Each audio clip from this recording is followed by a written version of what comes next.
আমি প্রথমে আপনাদেরকে ধন্যবাদ জানাই যে আজকে একটি ধরনের সুন্দর কর্মী সম্মেলন আমাদেরকে উপহার দেওয়ার জন্য। সভাপতি বন্ধুগণ,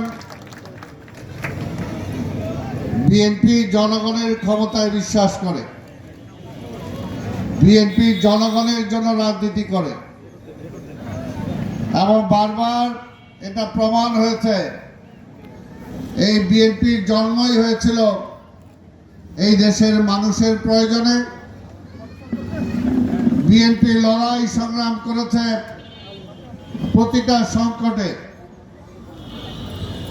এবং প্রতিটা সংকটের সংগ্রামে জনগণের পাশে ছিল বলে এখন পর্যন্ত বাংলাদেশের সবচেয়ে জনপ্রিয় দল হলো বিএনপি। বিগত 17টি বছর আমরা পার করেছি আন্দোলন সংগ্রামের মধ্য দিয়ে। এই বিএনপিকে ধ্বংস করার জন্য,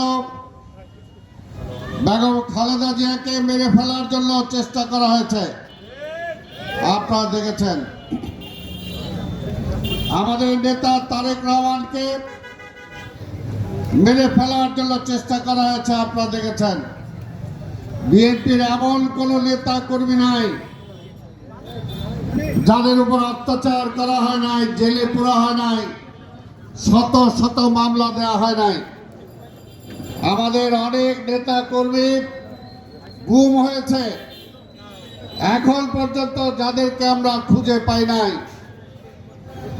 তারপরেও এই 5ই আগস্টের শেখ হাসিনাকে বিদায় করার পরে এখনো বিএনপি আমরা ধৈর্য ধরে বসে আছি একটি নির্বাচনের জন্য। কারণ আমরা বিশ্বাস করি জনগণই ঠিক করবে এই রাষ্ট্রকে পরিচালনা করবে। এর আগে বহুবার বিএনপিকে বিভিন্নভাবে ক্ষমতা শেয়ার করার জন্য অনেক টোপ দেওয়া হয়েছে, ডাকা হয়েছে, কিন্তু বিএনপি সেই পায়ে তা দেয় নাই।